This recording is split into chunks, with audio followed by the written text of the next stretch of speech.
Baik, alhamdulillahirobbilalamin. Terima kasih kepada teman-teman yang sudah kembali ke channel Al Amsar Sing Desa Mendunia, konten nyoret tang desa. Semoga aktivitas teman-teman dilancarkan oleh Allah Subhanahu wa taala, selalu diberi perlindungan oleh Allah Subhanahu wa taala, dan dilancarkan rezekinya selalu oleh Allah Subhanahu wa taala. Amin amin ya rabbal alamin. Masih dengan saya Nanta. Ini ada ibu yang ingin bertanya ya, kembali bertanya kepada Mas Ustadz seputar yang sekarang sedang dilaksanakannya. Nah, untuk pertanyaannya bisa langsung diutarakan saja Ibu, dipersilakan. Terima kasih buat Mas Nanta. Assalamualaikum warahmatullahi wabarakatuh. Waalaikumsalam warahmatullahi wabarakatuh. Saya akan bertanya ke Pak Ustadz Yamin, niat puasa Syawal digabung dengan puasa Qadha itu bagaimana hukumnya? Ya. Kalau digabungin Ya, bismillahirrahmanirrahim. Baik, terima kasih Ibu Ayo yang sudah bertanya. Ini juga mungkin kebanyakan ya jamaah Al Amsar Sing Desa Mendunia juga mungkin ada ya, yang memikirkan boleh enggak sih gitu. sah enggak? Ya, sah tidak. Yang pertama, setelah bulan puasa Ramadan itu ada puasa sunnah, yakni puasa Syawal. Ya, kalau ada orang yang puasa Ramadan full ditambah dengan 6 hari puasa Syawal, maka pahalanya seperti kayak puasa setahun penuh. Dan ini luar biasa. Nah, ini khususnya untuk ibu-ibu yang punya hutang puasa, kalau bisa mengganti puasanya di bulan Syawal sekalian puasa sunnah Syawal. Adapun itu para ulama membahas rinciannya. Boleh enggak sih niat puasa itu digabung dengan puasa yang lainnya? Ada yang boleh, ada yang enggak boleh. Kita ngebahas yang enggak boleh dulu. Ya. Yang tidak boleh, ya puasa Qadha digabung dengan niat puasa Syawal. Itu enggak boleh. Jadi misalkan kita nih ada ibu-ibu yang pengen mengqadha puasa di bulan Syawal, ya. Maka cukup niat puasa Qadha saja. Niat mengqadha puasa, ya, tidak usah digabung dengan niat puasa Syawal, tapi pahalanya double, dapat pahala qadhanya juga, pahala yang wajib, karena dan juga pahala puasa sunnah Syawal. Nah itu, karena kenapa tidak boleh digabung? Karena puasa qadha hukumnya wajib, puasa Syawal hukumnya sunnah. Yang boleh begini, misalkan kita puasa Syawal bertepatan dengan hari Senin. Kan Senin juga ada puasa sunnah. Puasa sunnah Senin ya, Senin Kamis.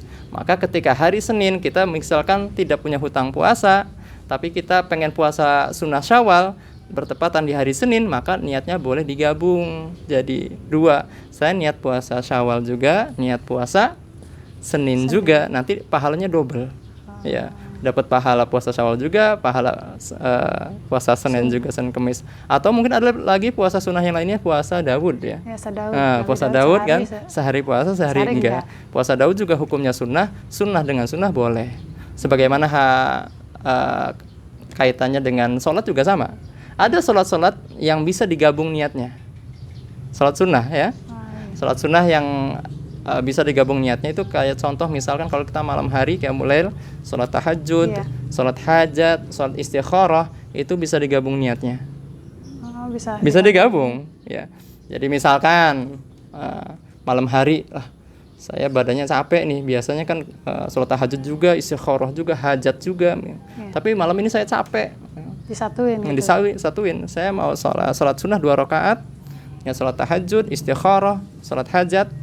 Sholatnya 2 rakaat, tapi karena niatnya tadi 3, berarti berasa 6 rakaat. Biarpun sholatnya 2 rakaat, tapi nilainya kayak 6 rakaat. Niatnya di dalam hati. Dalam hati tiga-tiganya. Iya. Allah pas takbiratul ihram, Allahu akbar di dalam hati, niat saya sholat tahajud, istikharah, hajat. Nah itu biarpun sholatnya 2 rakaat, tapi nilainya kayak 6 rakaat. Bagaimana kalau sholatnya 4 rakaat? Berarti 4 kali 6. Iya. Dikali ya. Iya, semakin banyak. Jadi Masya Allah. Makanya penting sekali semua amal ibadah kita harus berlandaskan dengan ilmu. Dengan ilmu itu biarpun ibadahnya kelihatan sedikit tapi bobotnya gede di hadapan Allah. Ya, maka alhamdulillah saya apresiasi sekali untuk kebanyakan ibu-ibu di desa kita Banjarwangunan, banyak majelis-majelis ta'lim. Itu bisa mengupgrade knowledge-nya, kemampuan di dalam ilmu agama. Jadi yang namanya belajar juga tidak ada batasnya. Ya. Bahkan ada satu riwayat mengatakan kalau ada seorang yang belajar di dunia, misalkan dia tidak pinter-pinter, misalkan memang jatahnya. Kalau pinter memang jatah dari Allah. Ya. Kadang ada orang yang belajar lama, iya. Ada yang orang yang belajar lama, mondok lama, tapi nggak pinter juga ada. Ada yang belajar hanya setahun 2 tahun, tapi manfaat ilmunya bisa menjelaskan ke sana kemari, itu juga ada. Karena itu anugerah dari Allah. Amin, ya. Nah, tapi ya semuanya beruntung. Jika ada seorang santri, seorang penuntut ilmu, ibu-ibu yang ngaji, ya, kalaupun di dunia tidak pinter, maka ketika meninggal dunia, ketika sudah di alam kubur, maka Allah kasih guru privat langsung. Guru privat ya diajarkan di situ di kuburan ya. Di kuburan kan gak mikirin kreditan ya.